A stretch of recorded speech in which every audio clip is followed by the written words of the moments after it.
अस्सलाम वालेकुम students, welcome back to biology brilliance. तो आज हम लोग क्लास 9 की बियोलॉजी का chapter number 7 bio energetics start कर रहे हैं। बहुत ही मज़े का चैप्टर है बायो एनर्जेटिक्स। और आज के लेक्चर में जो चीज़ें हम लोग कवर करेंगे वो है इंट्रोडक्शन टू बायो एनर्जेटिक्स। हम लोग देखेंगे कि बायो एनर्जेटिक्स क्या होता है, आप इस पूरे चैप्टर के अंदर क्या पढ़ेंगे। उसके बाद हम लोग देखेंगे oxidation reduction process. Oxidation reduction process को मैं डिटेल में बताऊँगी, जो कि बहुत ज़्यादा इंपॉर्टेंट है और यहाँ पर आपके कॉन्सेप्ट बनेंगे जिससे आपको पूरा चैप्टर ईजिली समझ में आएगा। और फिर हम लोग देखेंगे एटीपी क्या होता है। ये तीन चीज़ें हम लोग देखेंगे कि बायो एनर्जेटिक्स क्या होता है, उसकी इंपॉर्टेंस क्या है, ऑक्सीडेशन रिडक्शन प्रोसेस कौन से हैं और एटीपी क्या है। तो इन चीज़ों को जानने के लिए आपने पूरा का पूरा लेक्चर देखना है, स्किप नहीं करना है, इसलिए आपको सही से समझ में आएगा। तो स्टार्ट करते हैं आज का लेक्चर। तो जो बायो एनर्जेटिक्स है वो एक ग्रीक वर्ड है जिसमें बायो का मतलब है लिविंग ऑर्गेनिज्म, एनर्जेटिक्स का मतलब है इनर्जीज। तो हम लोग सिंपली देखेंगे कि लिविंग ऑर्गेनिज्म के अंदर इनर्जीज का क्या रिलेशनशिप है, ह्यूमंस को एनर्जी कैसे मिल रही है, प्लांट्स को एनर्जी कैसे मिल रही है, प्लांट्स से ह्यूमंस को एनर्जी कन्वर्ट कैसे हो रही है, एनर्जी ट्रांसफॉर्म कैसे हो रही है, वो सब कुछ हम लोग बायो एनर्जेटिक्स के अंदर पढ़ेंगे। तो bio energy is a branch of science in which we deal with the study of relationship between energy and living organism. या तो हम लिविंग ऑर्गेनिज्म के अंदर एनर्जीज का रिलेशनशिप देखेंगे, या कन्वर्जन देखेंगे, या ट्रांसफॉर्मेशन देखेंगे। तो एनर्जी होता क्या है? Energy is the capacity to do work. Energy जो है वो काम करने की सलाहियत को बोलते हैं। तो ह्यूमंस, आप अपनी ह्यूमंस की बात कर लें, हमें एनर्जी कैसे मिलती है? हम खाना खाते हैं तो हमें एनर्जी मिलती है। तो खाना खाने की वजह से हमें एनर्जी मिली है। तो वो खाना कौन बना रहे हैं? वो खाना प्लांट्स बना रहे हैं। प्लांट्स हमारे लिए फूड बना रहे हैं ग्लूकोज की फॉर्म में। हम खाना खाते हैं ना, हम चाहे पोटैटो खा रहे हैं, चाहे हम लोग कोई वेजिटेबल, हम गंदम खा रहे हैं, हम कुछ भी खा रहे हैं, फ्रूट वगैरह खा रहे हैं, तो उनके अंदर क्या होगा? ग्लूकोज होगा। तो ग्लूकोज से हमें क्या मिलेगी? एनर्जी मिलेगी जब उसकी ब्रेकडाउन होगी। तो इस चैप्टर के अंदर बेसिकली आपने क्या पढ़ना है? इस चैप्टर के अंदर हमने पढ़ना है फोटोसिंथेसिस, हमने पढ़ना है रिस्पायरेशन। हमने फोटोसिंथेसिस के अंदर देखना है कि प्लांट्स हमारे लिए खाना कैसे बनाते हैं, और रिस्पायरेशन के अंदर हमने देखना है कि ह्यूमंस जो हैं उस खाने की ब्रेकडाउन करके एनर्जी रिलीज़ कैसे करते हैं, फिर वो डिफरेंट काम कैसे करते हैं। ये सारा कुछ हम लोग बायो एनर्जेटिक्स के चैप्टर में पढ़ेंगे। तो जो जो मेन सोर्स ऑफ एनर्जी है वो है सनलाइट जो है वो मेन सोर्स ऑफ एनर्जी है। लेकिन जो ह्यूमंस हैं या एनिमल्स हैं वो डायरेक्ट सनलाइट को यूज़ करके अपना खाना नहीं बना सकते। हम हेट्रोट्रॉफ्स हैं, हम अपनी फूड के लिए औरों पे डिपेंड करेंगे, हम खुद अपनी खुराक नहीं बना सकते। तो जो प्लांट्स हैं वो ऑटोट्रॉफ हैं, वो अपनी खुराक खुद बना सकते हैं। तो प्लांट्स क्या करते हैं? सनलाइट की प्रेजेंस में अपनी खुराक खुद बना लेते हैं। तो हम इस चैप्टर में देखेंगे कि प्लांट्स अपनी खुराक कैसे बनाते हैं, और उस खुराक को जो है वो जो फूड हमारे लिए बनाते हैं हम उसको कैसे लेते हैं, फिर उसी कैसी ब्रेक डाउन करते हैं और एनर्जी रिलीज़ करते हैं। तो फर्स्ट स्टेप हम फोटोसिंथेसिस पढ़ेंगे बायो एनर्जेटिक्स के अंदर। तो उसके अंदर क्या होगा कि प्लांट्स डायरेक्ट सनलाइट एनर्जी को लेंगे, सन की जो लाइट एनर्जी होगी उसको लेंगे, उसको केमिकल एनर्जी में कन्वर्ट करेंगे, और इस केमिकल एनर्जी को अपने कार्बन टू हाइड्रोजन बॉन्ड्स के अंदर स्टोर कर देंगे। ये चीज़ यहाँ पे समझने की है। फोटोसिंथेसिस जो है ये हमारा मेन लेक्चर है जो हम आगे कवर करेंगे, इसकी आपने टेंशन नहीं लेनी है फोटोसिंथेसिस की। फोटोसिंथेसिस के अंदर photo means light, synthesis mean to manufacture. तो लाइट की प्रेजेंस में प्लांट्स क्या करते हैं? अपना खाना खुद बनाते हैं। तो जैसे ही उनको सनलाइट मिलेगी वो सनलाइट को डायरेक्ट यूज़ करेंगे, डायरेक्ट सनलाइट को यूज़ करेंगे, सनलाइट को केमिकल एनर्जी में कन्वर्ट करेंगे, और उस केमिकल एनर्जी को वो अपनी कार्बन टू हाइड्रोजन बॉन्ड में स्टोर कर लेंगे। ये चीज़ आपने याद करनी है। कार्बन टू हाइड्रोजन बॉन्ड्स किस में होते हैं? फूड के अंदर। प्लांट्स जो सनलाइट की प्रेजेंस में खाना बनाते हैं उसको ग्लूकोज बोलते हैं ना, और ग्लूकोज का फार्मूला देखा जाए तो क्या है? C6H12O6। तो C और H के दरमियान में जो बॉन्ड है वो कौन सा बॉन्ड है? Carbon to hydrogen bond. तो वो बॉन्ड कैसे बना है? उसके अंदर केमिकल एनर्जी स्टोर हुई है तो वो बॉन्ड बना है, ठीक है। तो वो केमिकल एनर्जी का आई कहाँ से है? तो मेन सोर्स ऑफ एनर्जी कौन सा हो गया? मेन सोर्स ऑफ एनर्जी हो गया सन से मेन सोर्स ऑफ एनर्जी आई है। लाइट एनर्जी ना होती तो प्लांट्स कभी भी खाना ना बनाते। तो वो सनलाइट एनर्जी आई है तो इसलिए हम लोग उसको बोलते हैं मेन सोर्स ऑफ एनर्जी। खाना खाने के लिए अब देखिए प्लांट्स हमारे लिए खाना बनाएँगे तो हम लोग जिएँगे ना, हम लोग प्लांट्स हमारे लिए खाना बनाएँगे तो हम सर्वाइव करेंगे, हम वो खाएँगे, हमें एनर्जी मिलेगी। तो वो प्लांट्स खाना कैसे बनाएँगे? जब सनलाइट होगी, जब सनलाइट होगी तो उसकी प्रेज़ेंस में प्लांट्स जो है हमारे लिए फूड बनाएँगे, इसलिए जो है सन को बोलते हैं मेन सोर्स ऑफ एनर्जी। ये चीज़ आपने याद रखनी है कि सन को मेन सोर्स ऑफ एनर्जी क्यों बोलते हैं? क्योंकि ह्यूमन्स तो अपनी खुराक खुद नहीं बना सकते, वो प्लांट्स पे तो डिपेंड करेंगे और प्लांट्स कैसे अपनी खुराक बनाएँगे? सनलाइट की प्रेज़ेंस में। इसलिए जो है सन को मेन सोर्स ऑफ एनर्जी कहा जाता है। ठीक है। उसके बाद जो प्लांट्स हैं यहाँ पे फोटोसिंथेसिस में ह्यूमंस के लिए एनर्जी बना दी, सनलाइट को केमिकल एनर्जी में कन्वर्ट कर दिया और केमिकल एनर्जी को बॉन्ड्स में स्टोर कर दिया कार्बन टू हाइड्रोजन बॉन्ड में। और जैसे ही हम लोग ग्लूकोज C6H12O6 लेंगे, ग्लूकोज लेंगे रिस्पायरेशन के अंदर, तो उस ग्लूकोज की ब्रेकडाउन होगी, कार्बन टू हाइड्रोजन जो बॉन्ड होंगे ग्लूकोज के अंदर वो टूटेंगे, टूट कर ह्यूमंस को एनर्जी मिल जाएगी। एनर्जी हम लोग किस फॉर्म में लेते हैं? ATP की फॉर्म में, एडिनोसिन ट्राइफॉस्फेट। ये आगे हम लोग पढ़ेंगे, आपने टेंशन नहीं लेनी है। ठीक है। तो एनर्जी सनलाइट की एनर्जी ले ली प्लांट्स ने और क्या बना दिया? ग्लूकोज बना दिया, हमारे लिए फूड बना ली। फिर हमने वही फूड ले ली, रिस्पायरेशन के प्रोसेस में उसकी ब्रेकडाउन कर ली, ब्रेकडाउन करके यही हमने कार्बन डाइऑक्साइड और वाटर रिलीज़ कर दिया। ये मेन प्रोसेस है, इनकी आपने टेंशन नहीं लेनी है, हम लोग आगे कवर कर लेंगे। बस आपने इतना याद रखना है कि बायो एनर्जेटिक्स के अंदर हमने एनर्जीज की कन्वर्जन देखनी है। एनर्जीज का जो मेन सोर्स है वो कौन है? सन है। और सन को डायरेक्ट यूज़ कौन करते हैं? प्लांट्स यूज़ करते हैं। फिर प्लांट्स उस यूज़ करते हैं, हमारे लिए खाना बनाते हैं और उस खाने की हम लोग ब्रेकडाउन करते हैं, ब्रेकडाउन करके हमें एनर्जी मिलती है। एनर्जी मिलती है तो हम डिफरेंट काम करते हैं, हम लोकोमोशन कर सकते हैं, हम एक जगह से दूसरी जगह जा सकते हैं क्योंकि हमें एनर्जी मिली हुई है। अगर आप खाना ना खाएं, अगर आप खाना ना खाएं तो क्या होगा? आप बेहोश हो जाएंगे, आप डॉक्टर के पास जाएंगे, आपको दोबारा ग्लूकोज की ड्रिप लग जाएगी। तो उस ड्रिप के अंदर क्या होगा? ग्लूकोज, क्योंकि ग्लूकोज जो है हमारे लिए एक फूड है, एक मेन सोर्स है जिससे हम लोग को खाना मिलेगा। उसके बाद हम लोग देख लेते हैं कि बायो एनर्जेटिक्स की इंपॉर्टेंस क्या है। तो जैसा कि मैंने बात की कि प्लांट्स क्या करते हैं? ह्यूमंस के लिए फूड बनाते हैं, फोटोसिंथेसिस होती है, लाइट की प्रेजेंस में वो क्या करते हैं? लाइट एनर्जी को केमिकल एनर्जी में चेंज करते हैं और ग्लूकोज बना लेते हैं, हमारे लिए फूड बना लेते हैं। तो अगर सनलाइट ही ना हो, सनलाइट ही ना हो तो प्लांट कैसे फूड बनाएंगे? क्योंकि सनलाइट है तो प्लांट्स क्या करते हैं? सनलाइट को केमिकल एनर्जी में कन्वर्ट करते हैं, फिर कार्बन और हाइड्रोजन के दरमियान में वो एनर्जी को स्टोर कर देते हैं और वही कार्बन और हाइड्रोजन के दरमियान जो एनर्जी को स्टोर करते हैं, उसकी स्टोरिंग के बाद बॉन्ड बनते हैं और उससे एक ग्लूकोज मॉलिक्यूल बन जाता है। और अगर सनलाइट ही ना हो तो प्लांट्स क्या करेंगे? वो फोटोसिंथेसिस नहीं करेंगे। In the absence of sunlight photosynthesis तो हो ही नहीं सकती, वो अपना खाना बना ही नहीं सकते, तो वो हमारे लिए भी फूड बना ही नहीं सकते। तो अगर सन है तो क्या है? हमारे लिए फूड बन रही है, एनर्जी बन रही है, तो इसीलिए हम कहते हैं कि sun is a main source of energy. ठीक है। उसके बाद जो एनर्जी है वो एक ऑर्गेनिज्म से दूसरे ऑर्गेनिज्म को ट्रांसफ़र हो रही है। जैसे कि सबसे पहले एनर्जी सनलाइट एनर्जी जो थी वो प्लांट को ट्रांसफ़र हुई, प्लांट ने वो एनर्जी किसको ट्रांसफ़र कर दी? ह्यूमन को ट्रांसफ़र कर ली या एनिमल को ट्रांसफ़र कर ली। तो बायोएनर्जेटिक्स की वजह से क्या होता है कि जो एनर्जी है वो एक ऑर्गेनिज्म से दूसरे ऑर्गेनिज्म को ट्रांसफ़र होती है। थर्ड ये है कि लिविंग ऑर्गेनिज्म बहुत से काम करने के लिए इस एनर्जी को यूज़ करते हैं। जैसे कि हमने बोला कि energy is the capacity to do work, काम करने की सलाहियत हमें किस वजह से मिलती है? एनर्जी की वजह से मिलती है। हम कोई काम तभी कर सकते हैं जब हमारे पास एनर्जी होती है। तो एनर्जी इसलिए हमारे लिए बहुत ज़्यादा इम्पोर्टेंट है। तो जो ये एनर्जी है वो कौन बनाते हैं? ग्रीन प्लांट्स बनाते हैं। वही बात जो हमने पहले रिपीट की, फोटोसिंथेसिस में ग्रीन प्लांट क्या करते हैं? सोलर एनर्जी मतलब सनलाइट की एनर्जी जो होती है उसको केमिकल एनर्जी में कन्वर्ट करके वो अपने बोन्स में स्टोर कर लेते हैं फोटोसिंथेसिस के अंदर। उस तरीके से हमारे लिए फूड बना देते हैं, ग्लूकोज बना लेते हैं और फिर वो जो फूड बनाते हैं वही फूड ह्यूमंस खाते हैं और वो जो प्लांट से एनर्जी आई थी वो एनर्जी किस में ट्रांसफ़र हो जाती है? ह्यूमंस में या एनिमल्स में ट्रांसफ़र हो जाती है। और फिर वो जो एनर्जी थी केमिकल एनर्जी वो किस में कन्वर्ट हो जाती है? मैकेनिकल एनर्जी या हीट एनर्जी में। मैकेनिकल बोलते हैं मोशन, हमें हरकत करने के लिए एनर्जी चाहिए ना, हमें अपने मसल को बेंड करने के लिए, वो भी तो मोशन है, मूवमेंट है कोई ना। मसल को हम बेंड करते हैं तो वो भी एक मूवमेंट है। हमें अपनी बॉडी के पार्ट्स को मूव करने के लिए, हमें फुल बॉडी को एक जगह से दूसरी जगह लेकर जाने के लिए, तो इन सब चीज़ों के लिए हमें एनर्जी चाहिए। तो ये एनर्जी कहाँ से आई? सबसे पहले सन से आई, सन से वो प्लांट्स में गई और फिर प्लांट्स से एनिमल्स में या ह्यूमंस में गई। तो ये सारे थे इम्पोर्टेंट पॉइंट। उसके बाद हम लोग देख लेते हैं कि ऑक्सीडेशन और रिडक्शन रिएक्शंस कौन से होते हैं। बहुत ही ज़्यादा इंपॉर्टेंट ये लेक्चर है, ठीक है। और इसके अंदर जो ऑक्सीडेशन और रिडक्शन है, इसके कॉन्सेप्ट आपको बिल्कुल अच्छे तरीके से समझ में आने चाहिए। तो जो ऑक्सीडेशन होता है उसके अंदर ऑक्सीजन की एडिशन होती है, ऑक्सीजन ऐड होता है, इलेक्ट्रॉन और हाइड्रोजन लॉस होता है। इसको आप याद करें, इसको आप नोट करें, कुछ भी करें, लेकिन आपको ये चीज़ें पता हो, इनके अंदर आप कभी भी कंफ्यूज ना हो कि ऑक्सीडेशन क्या होता है और रिडक्शन क्या होता है।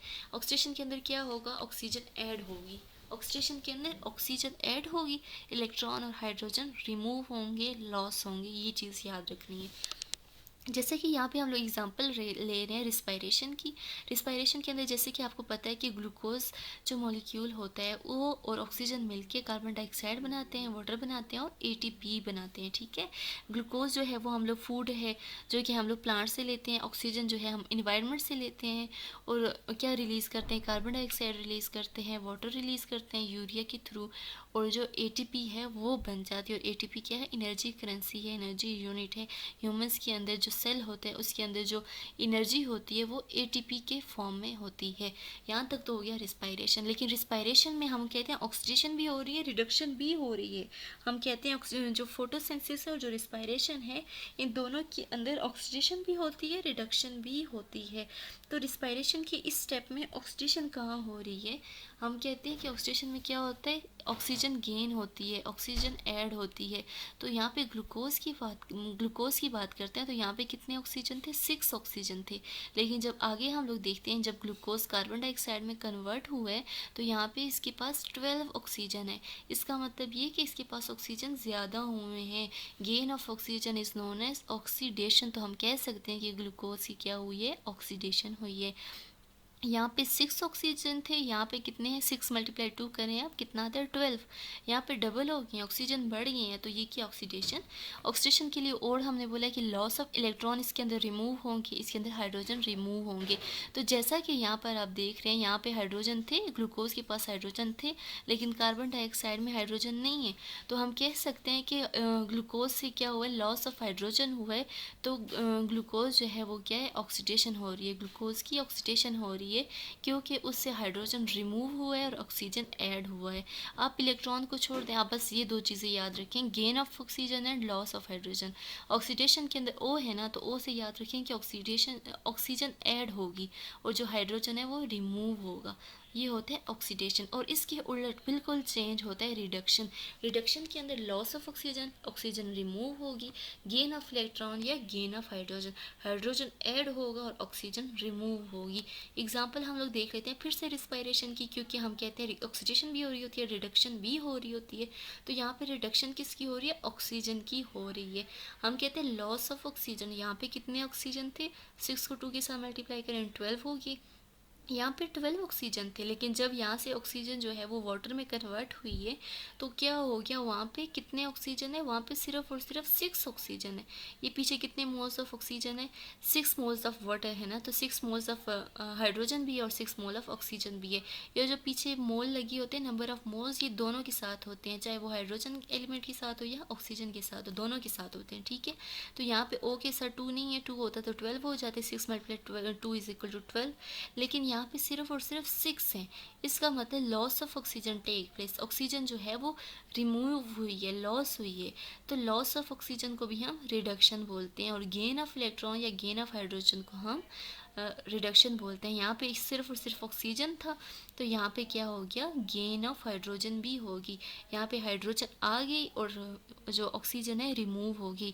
Loss of oxygen and gain of hydrogen is known as reduction. तो ये चीज़ आपने याद रखनी है। तो जो ऑक्सीडेशन रिडक्शन रिएक्शंस हैं वो क्या हैं, ऑक्सीडेशन रिडक्शन रिएक्शंस ऐसे रिएक्शंस हैं जिनके अंदर ऑक्सीडेशन भी हो रही हो और रिडक्शन भी साथ साथ हो रही हो, उसको बोलते हैं ऑक्सीडेशन रिडक्शन रिएक्शन या रिडॉक्स रिएक्शन। इसकी जो एग्जांपल है वो है फोटोसिंथेसिस और रिस्पायरेशन। ये दोनों जो है वो रिडॉक्स रिएक्शन है या ऑक्सीडेशन रिडक्शन रिएक्शन है। इनके अंदर ऑक्सीडेशन भी हो रही है, इनके अंदर रिडक्शन भी हो रही है।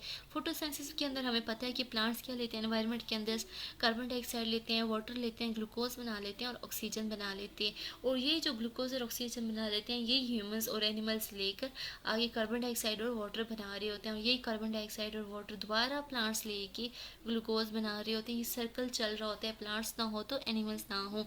तो यहाँ पे जो बात आपको समझने की है वो ये ऑक्सीडेशन रिडक्शन रिएक्शन, फोटोसेंसिस की बात करें, उनके अंदर ऑक्सीडेशन रिडक्शन रिएक्शन या रिडॉक्स रिएक्शन कैसे हो रहा है, तो उनके अंदर जो है आप यहाँ पे देख लें, कार्बन डाइऑक्साइड में रिडक्शन की हम बात करते हैं कि क्या होता है, लॉस ऑफ ऑक्सीजन होता है, ऑक्सीजन की रिमूवल होती है। तो यहाँ पे 12 ऑक्सीजन थे, तो आगे जाके सिर्फ और सिर्फ 6 ऑक्सीजन रह गए, तो क्या हुआ, ऑक्सीजन का लॉस हुआ। तो लॉस ऑफ ऑक्सीजन क्या होता है, रिडक्शन, और गेन ऑफ हाइड्रोजन और गेन ऑफ इलेक्ट्रॉन क्या होता है, रिडक्शन। तो इनके अंदर देखेंगे ग्लूकोज के अंदर एच के मॉलिक्यूल्स भी ज़्यादा होगी, यहाँ पे कार्बन डाइऑक्साइड के अंदर एच नहीं था, तो यहाँ पे हाइड्रोजन भी आ गया, गेन ऑफ ऑक्सीजन हो गया और लॉस ऑफ ऑक्सीजन हो गया। तो ये क्या है, रिडक्शन हो रहा है, यहाँ पे कार्बन डाइऑक्साइड की रिडक्शन हो रही है।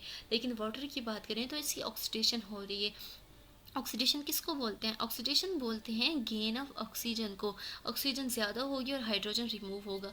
तो यहाँ पे H2O की बात करें तो H2O आगे जाके उसमें से H रिमूव हो गया, हाइड्रोजन रिमूव हो गया, और उसके अंदर जो ऑक्सीजन है वो ज़्यादा हो गया, 12 ऑक्सीजन हो गया। यहाँ पे सिर्फ 6 ऑक्सीजन थे, आगे जाके 12 ऑक्सीजन हो गए, गेन ऑफ ऑक्सीजन हो गया, और गेन ऑफ ऑक्सीजन को बोलते हैं ऑक्सीडेशन। तो आगे रिस्पायरेशन, जैसे कि हमने प्रीवियस एग्जांपल ली थी ऑक्सीडेशन रिडक्शन की, कि ग्लूकोज की ऑक्सीडेशन हो रही है, उसके अंदर जो है ऑक्सीजन ऐड हो रहा है, यहाँ पे 6 ऑक्सीजन थे, आगे जाके 12 ऑक्सीजन हो गए हैं, और इसकी क्या हो रही है, ऑक्सीडेशन हो रही है, और जो ऑक्सीजन है उसकी रिडक्शन हो रही है। रिडक्शन ऐसी हो रही है कि इसके अंदर जो ऑक्सीजन है वो रिमूव हो रहा है, यहाँ पर 12 ऑक्सीजन थे, तो आगे जाके सिर्फ 6 ऑक्सीजन रह गए, और इसके अंदर रिडक्शन के अंदर क्या हो रहा है कि हाइड्रोजन ऐड हो रहे हैं। यहाँ पे हाइड्रोजन ऐड हुए तो कितने वाटर बन गए, 12 वाटर मॉलिक्यूल्स बन गए, जो कि ऑक्सीजन के पास नहीं थे। तो हम सिंपली कह सकते हैं कि ऑक्सीडेशन की रिस्पायरेशन के अंदर ऑक्सीडेशन हो रही है, और जो ऑक्सीजन है उसकी रिडक्शन हो रही है। इम्पोर्टेंस क्या है, इम्पोर्टेंस इसलिए कि अगर फोटोसिंथेसिस होगी तो रिस्पायरेशन होगी, प्लांट्स होंगे तो प्लांट से हमें खाना मिलेगा, हम खाना खाएंगे तो हम कार्बन डाइऑक्साइड रिलीज़ करेंगे, और वो कार्बन डाइऑक्साइड रिलीज़ करेंगे तो प्लांट्स लेंगे। अगर प्लांट्स नहीं है तो एनिमल्स नहीं है, एनिमल्स नहीं है तो प्लांट्स नहीं है। ये देखिए आप सर्कल में चल रहा है पूरा प्रोसेस, खाना बना रहे हैं प्लांट्स, अगर ह्यूमंस के लिए खाना बना रहे हैं, ग्लूकोज बना रहे हैं, तो वही ग्लूकोज जब ह्यूमंस या एनिमल्स लेते हैं और लेकर क्या रिलीज़ कर लेते हैं एनवायरनमेंट में, या तो कार्बन डाइऑक्साइड रिलीज़ करते हैं, वाटर रिलीज़ करते हैं, और ये जो रिलीज़ कर देते हैं ह्यूमंस एनिमल्स, यही प्लांट्स दोबारा ले लेते हैं और फिर से ग्लूकोज बना लेते हैं, फिर से वो ह्यूमंस लेते हैं, फिर से वो। तो ये लाइफ के लिए इस दुनिया पे जितनी भी ज़िंदगी है, ज़िंदगी को एग्जिस्ट करने के लिए प्लांट्स और एनिमल्स बहुत ज़्यादा रोल प्ले करते हैं। और प्लांट्स और एनिमल्स के अंदर कौन से प्रोसेस हो रहे होते हैं, फोटोसिंथेसिस और रिस्पायरेशन, एनर्जीज कन्वर्ट हो रही होती हैं, ठीक है।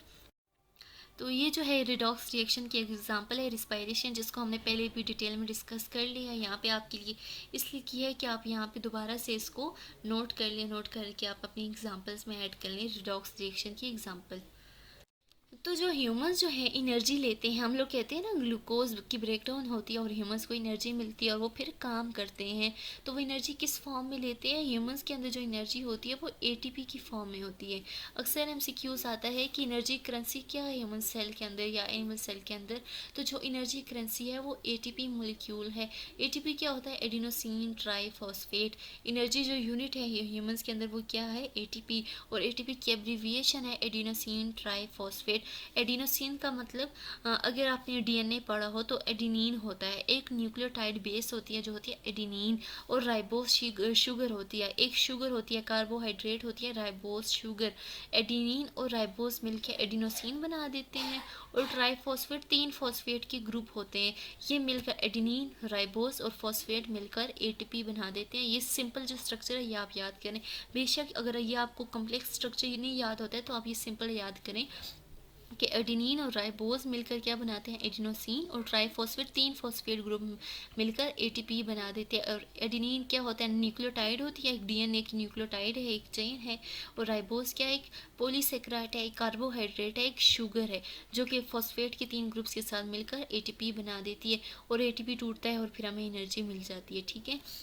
तो एटीपी को डिस्कवर किसने किया था? एटीपी को कार्ल लोहमन ने 1929 में डिस्कवर किया था।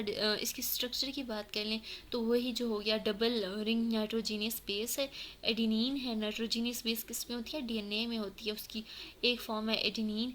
और राइबोस शुगर होती है 5 कार्बन। यहाँ पे आप देखिए इसकी पेंटागोनल स्ट्रक्चर है। ये 1 है, 2 है, 3 है, 4, 5 स्ट्रैंड्स है। इसके अंदर 5 कार्बन है। इधर भी कार्बन अटैच है, इधर भी अटैच है, इधर भी अटैच है, इधर भी और इधर भी 5 कार्बन अटैच है। इसलिए इसको क्या बोलते हैं? पेंटोज भी बोलते हैं। इसलिए इसको राइबोस शुगर भी बोलते हैं। डीएनए के अंदर जो शुगर प्रेजेंट होती है उसको बोलते हैं राइबोस शुगर। तो एटीपी के अंदर भी कौन कौन सी चीज़ें होती हैं? एक एडिनिन होती है, एक राइबोस होती है और 3 फॉस्फेट ग्रुप होते हैं। फॉस्फेट ग्रुप कौन से होते हैं? Phosphoric acid. 3 मॉलिक्यूल होते हैं फॉस्फोरिक एसिड के। फॉस्फोरिक एसिड क्या होता है? H3PO4। H3PO4 को बोलते हैं फॉस्फोरिक एसिड। तो एटीपी जो है वो किससे मिलकर बना है? 3 फॉस्फेट के ग्रुप से। और ये क्या है? H3PO4। 3 H3PO4 की ग्रुप अटैच है। फॉस्फोरिक एसिड के 3 ग्रुप अटैच हैं। साथ में राइबोस शुगर अटैच है। राइबोस शुगर के अंदर क्या होते हैं? 5 कार्बन होते हैं, इसलिए इसको पेंटोज शुगर भी बोलते हैं। और साथ में क्या अटैच है? एडिनिन अटैच है, नाइट्रोजीनियस बेस अटैच है। ये कॉम्प्लेक्स स्ट्रक्चर अगर आप याद नहीं कर सकते हैं तो आप सिंपल स्ट्रक्चर याद कर लें, ऐसे एक डायग्राम बना लें। एटीपी का अगर आपको क्वेश्चन आ जाता है तो ये सब चीज़ें आपने लिखनी है। सबसे पहले बताना है एटीपी होता क्या है, उसको डिस्कवर किसने किया और इसकी स्ट्रक्चर क्या है। तो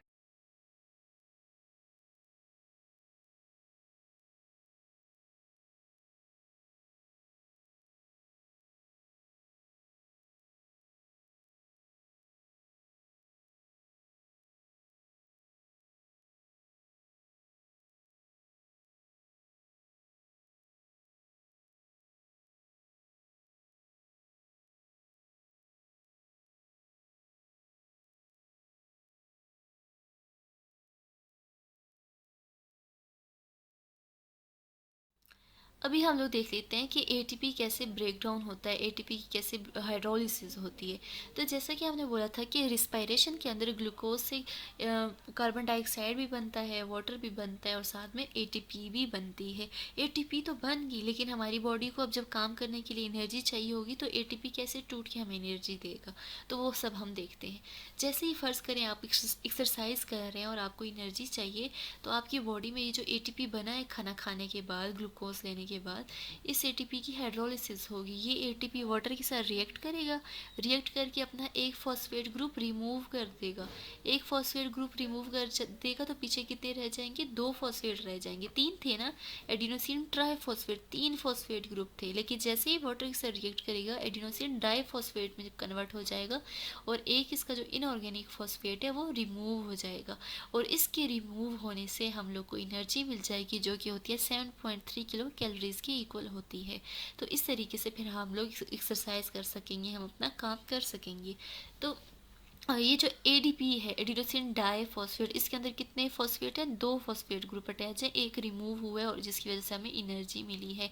अगर हम लोग को बहुत ज़्यादा काम करना है, इससे भी ज़्यादा काम करना है, तो ये जो एडीपी है, 2 फॉस्फेट ग्रुप अटैच है इसके साथ, ये और फर्दर हाइड्रोलाइज हो जाता है, वाटर के साथ रिएक्ट करता है और इसकी ब्रेक डाउन हो जाती है और ये मोनोफॉस्फेट में कन्वर्ट हो जाता है। एडिनोसिन मोनोफॉस्फेट या एएमपी में कन्वर्ट हो जाता है। एएमपी में कन्वर्ट होगा तो सिर्फ एक फॉस्फेट रह जाएगा, 2 रिमूव, ये दूसरा वाला भी रिमूव हो जाएगा, सिर्फ एक रह जाएगा, इतना कुछ रह जाएगा, एक एडिनोसिन रह जाएगा और साथ में फॉस्फेट रह जाएगा। एएमपी वो सिंपलेस्ट यूनिट ऑफ एनर्जी है, सिंपलेस्ट यूनिट ऑफ एनर्जी, ठीक है। तो उसमें कन्वर्ट हो जाएगा और हमें एनर्जी मिल जाएगी। लेकिन होता जनरली यही है कि एटीपी टूट के एडीपी में कन्वर्ट हो जाता है, डाइफॉस्फेट में कन्वर्ट हो जाता है और एनर्जी रिलीज हो जाती है और हम लोग फिर काम कर सकते हैं। फिर एडीपी का क्या होता है? ये एडीपी तो बन गया, ठीक है, अगर एएमपी नहीं बना, एडीपी का क्या होता है? तो जैसे ही हम लोग को, अब अगर आपको फ़र्ज़ करें एक्सरसाइज आपने की, आप थक गए हैं, आप जूस ले लेते हैं। आप जूस लेते हैं, उसके अंदर शुगर है और शुगर क्या है? कार्बोहाइड्रेट है। कार्बोहाइड्रेट की एग्जांपल है ग्लूकोज, ठीक है, ग्लूकोज भी शुगर है एक। तो वो ग्लूकोज जब आप लेते हैं, जूस में लेते हैं, वो जैसे ही आप लेते हैं तो वो फूड की तरह ग्लूकोज क्या करता है? उसकी ब्रेक डाउन होती है और फिर से एटीपी बनना शुरू हो जाते हैं। तो इन एडीपी के साथ फॉस्फेट आके अटैच होना शुरू हो जाते हैं। जैसे ही आप क्या करते हैं, दोबारा ग्लूकोज लेते हैं, तो इस एडीपी के अंदर दोबारा से फॉस्फेट आने लग जाती है और ये फिर से एटीपी बन जाता है, फिर से एटीपी बन जाता है, फिर उसकी वोटिक हाइड्रोलिसिस होता है और इस तरह प्रोसेस चलता रहता है। तो ये था ब्रेकिंग ऑफ एटीपी। तो हमारा जो लेक्चर था यहाँ पे ख़त्म होता है। उम्मीद करती हूँ आपको सब कुछ समझ में आया होगा। कुछ ना समझ में आए तो कमेंट ज़रूर करें। और बाकी ये जो चैप्टर है थोड़ा सा लेंथी है, थोड़ा सा आपको समझने की ज़रूरत पड़ेगी, लेकिन बहुत ज़्यादा मज़े का टॉपिक है। आपको आगे एफएससी तक ये बहुत ज़्यादा काम आने वाला है। तो अगर आपके कॉन्सेप्ट अभी ठीक होंगे, आपके कॉन्सेप्ट ये वाले ठीक होने चाहिए कि ऑक्सीडेशन रिडक्शन क्या है, उस पर मैंने बहुत गौर किया है, बहुत फोकस किया है, क्योंकि उन्हीं चीज़ों में बच्चे मसला करते हैं। वो चीज़ें आपको आनी चाहिए। बाकी इंशाल्लाह हम फोटोसिंथेसिस भी डिटेल में करेंगे और रिस्पायरेशन भी, तो जिससे आपको बाकी भी चीज़ें समझ में आ जाएंगी। तो फिर मिलेंगे नेक्स्ट लेक्चर में। अल्लाह हाफिज़।